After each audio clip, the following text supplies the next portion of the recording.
Mapagpalang araw po. Dito po tayo sa tahanan ni dating Chairman Guillermo Saldana sa Barangay 97, Zone 8, District 1, Tondo, Manila. Ito po siya. Para makita niyo po, dahan-dahan lang yan natin. No? Ayan. Ayan. Meron po siyang kapansanan, stroke po siya.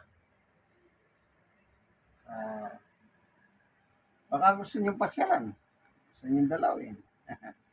Nasa inyo po yan. Dito lang sa Barangay 97. Dati siyang chairman. Ayan. Gemo. Ayan. Ang palayaw niya. Gemo. Gusto niyo pong dalawin ang inyong chairman dati. Yung mga taga dito. Tayo po ngayon ay maghaharal ng Ebanghelyo. Ang aking pagbisita sa kanya, linggo-linggo po, every Saturday morning, pupandalan po siya ng mabuting balita. At the same time, hindi lang siya nakikinabang, kundi kasama ako nakikinabang. Kasi po, sa Bible, pag binabasa mo, hindi lang ikaw ang nakikinig, pati yung nagdi-deliver, nakakapakinig at the same time. Po, kaya sa pakinabang parehas, hindi po ako nakakahigit sa kanya kasi pare-pareho lang po sa Diyos. Sabihin mo. Pero bago tayo, sige lang, brother, mas ko ba? Hindi na ba siya? Wala pa yan. Tayo po muna ay mananalangin. Ingan natin ang patnubay ng Panginoon Diyos upang siya pumatnubay sa bawat isa, sa bawat nakikinig ng video ito. Panginoon Diyos sa aming Ama, minsan pa, samahan mo po kami ng aming pag-aaral ng iyong Ebanghelyo upang kami po'y makinabang sa iyong turo't aral. Salamat po sa ngalan ni Jesus. Amen. Ang sabi po ng Biblia, yung sinabi ni Apostol Pablo sa unang Korinto, ito, unang Korinto 4:6, huwag lalampas sa nasusulat. Huwag lalampas. Ibig sabihin, yung nakasulat na yan. Huwag mo nang lalampasan. Kasi, pag nilampasan mo yung aral ng Biblia, lalabas, kulang ang Biblia. Parang ganito. Nakalagay sa Biblia, si Jesus tagapagligtas. Ayan, tignan muna natin ang sulat ng mga apostol.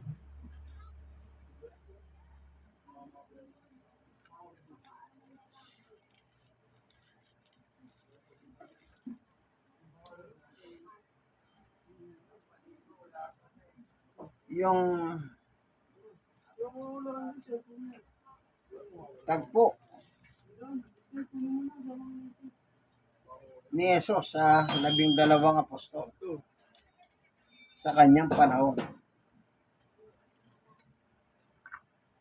Good morning. Pwede yung kasya ron. Kasya. Sinabi ko yung tatak eh. Dito po sa Mateo 16, dito po natin babasahin itong tanong ni Jesus.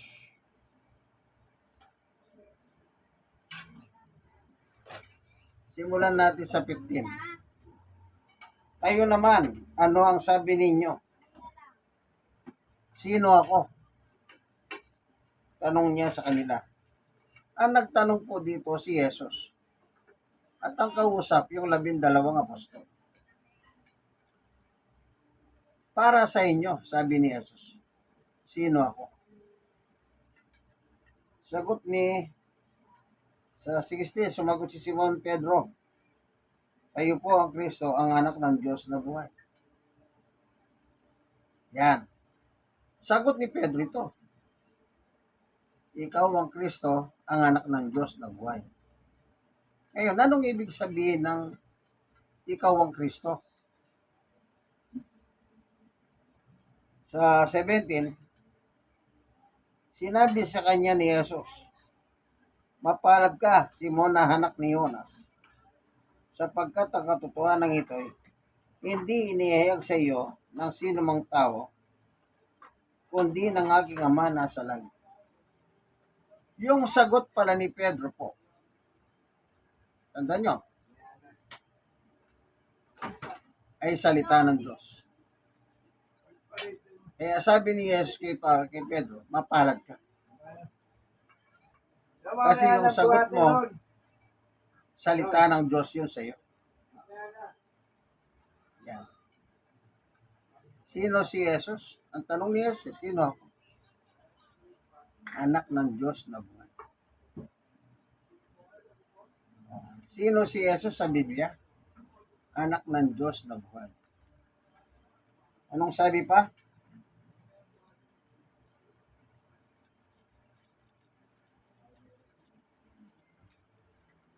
Sumagot si Simon Pedro, kayo po ang Kristo. Ang Kristo. Ibig sabihin po ng Kristo, tagapagligtas. Kaya tingnan natin sa Gawa,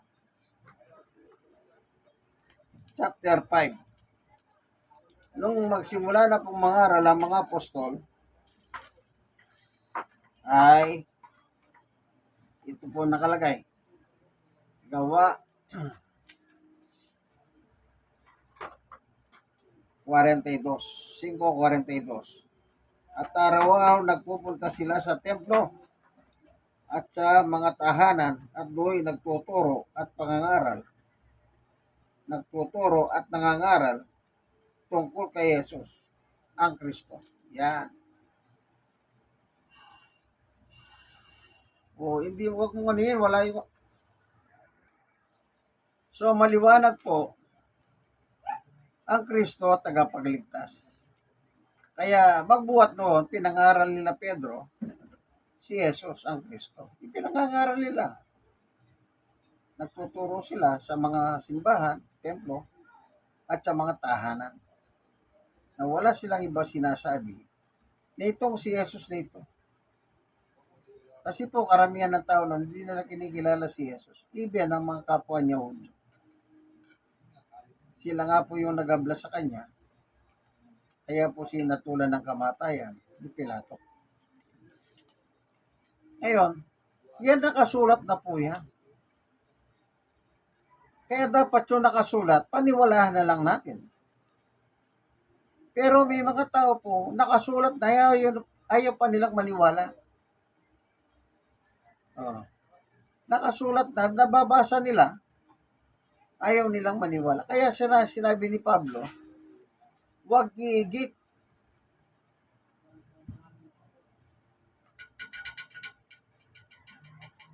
Huwag iigit.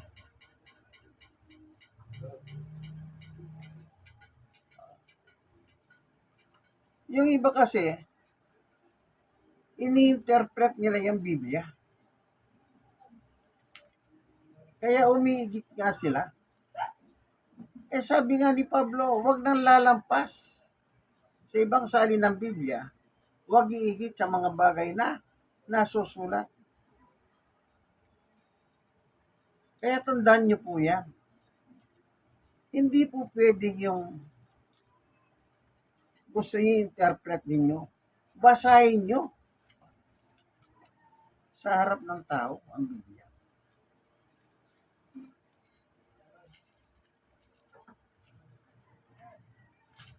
Meron tayong titignan rito.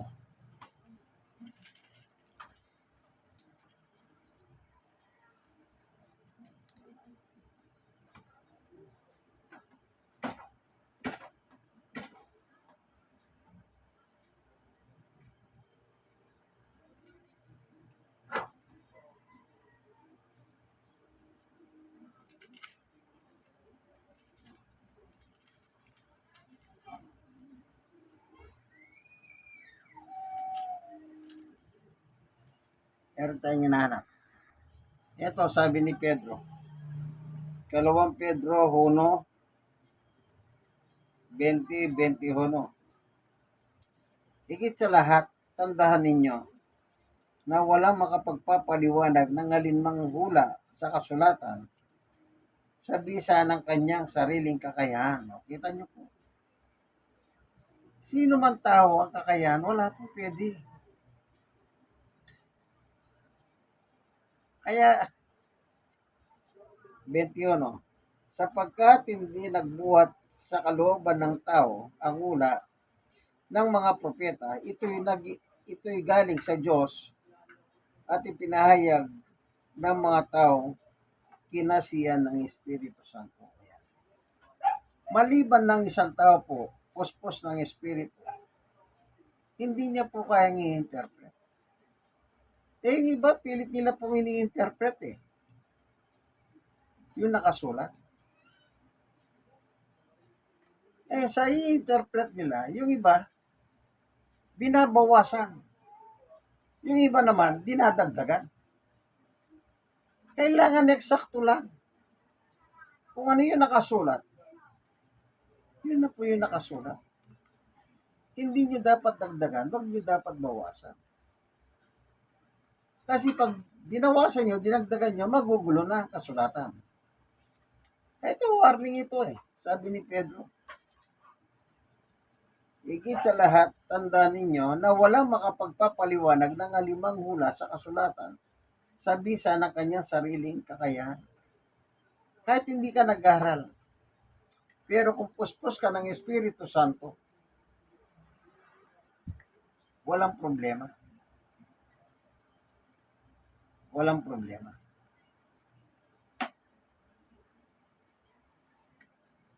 Ang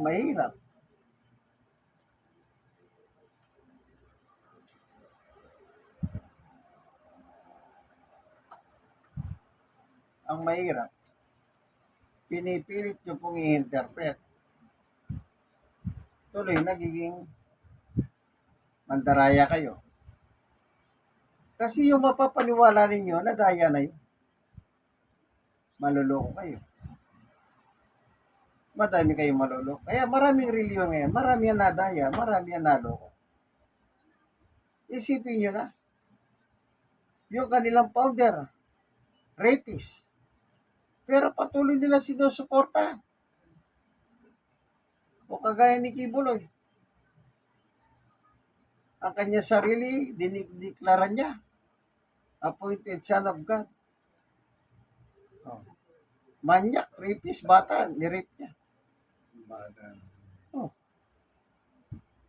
Pero marami siyang tagasunod. Hanggang ngayon, naniniwala sa kanya. At merong abogado na patuloy siya pinagtatanggol. At ang malala, tumakbo pa ng senador. Oo nga. Kasagot-sagot, lahat daw yung kagagawa ng Diyos para sa kanya.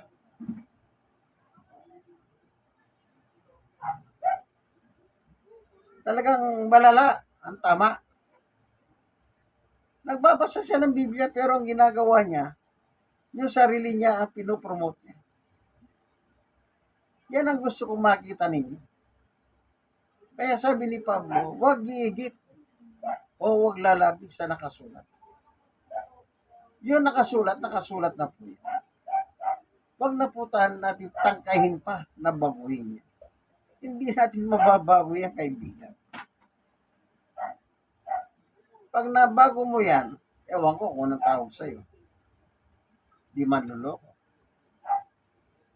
Halimbawa, anong pinangaral ni Pedro? Si Jesus ang Kristo, tagapagligtas. Naniniwala sila kay Pedro na apostol ni Jesus. Pero hindi sila naniniwala sa sulat ni Pedro. O kita niyo yan? Reliyon yan O yung Muslim. Naniniwala sila si Pedro ay apostol ni Jesus. Pero hindi sila naniniwala kay Pedro. Yung sulat ni Pedro. At ibang reliyon pa. Kaya tandaan niyo po yan. Kung ano po yung nakasulat, ako lagi ko sinasabi, tanggapin na lang natin. Halimbawa, sabi pa rito ni Juan, chapter 21 at saka 20. Chapter 20 ng 1, 30-31. Marami pang kababalaghang ginawa si Jesus na nasaksiyan ng mga alagad. Ngunit hindi natala sa aklat nito. 31. Ang mga natala rito ay sinulat upang sumampalataya kayong si Jesus ang Mesiyas, ang anak ng Diyos. At sa gayon magkakaroon kayo ng buhay sa pamamagitan niya. Sasampalataya sino si Jesus? Ang Mesiyas, ang Kristo. Yan ang sasampalataya na. Yan ang paniniwala. Napakaliwanag naman ng Biblia po. Pero bakit hindi sila naniniwala? Manapa, tinutulig sa nila yung Biblia. Tinutulig sa ang Biblia. Kesyo daw ang Biblia, hindi accurate. Kesyo ang Biblia daw ay mali. Merong mga aral na mali. Yung mga sinasabing ganyan, aral na mali, konting diferensya lang na nakikita. Pero ginawa, yung buong Biblia, minalina nila.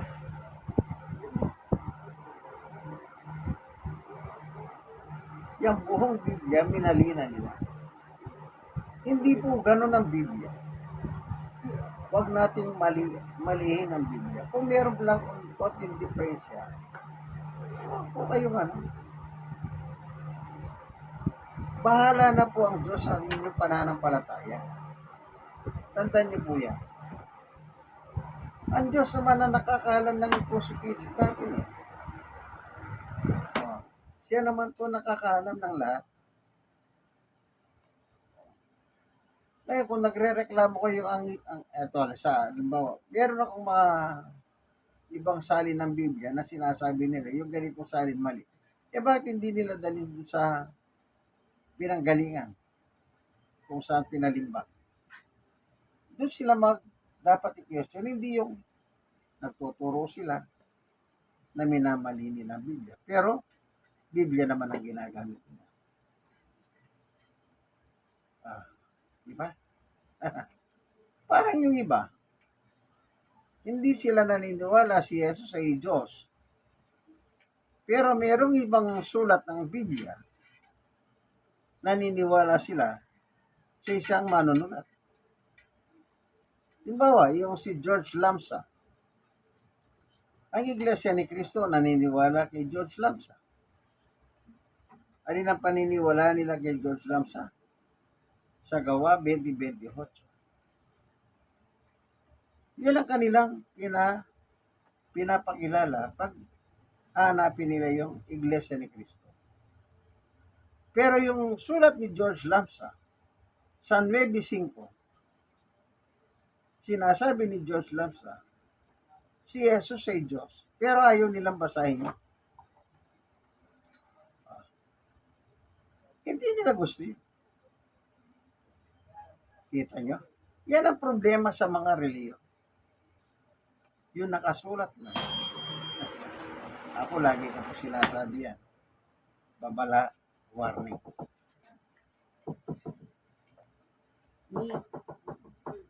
O, sabi ni Pablo,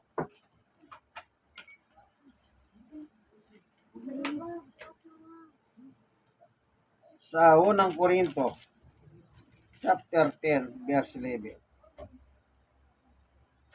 Anong nakalagay?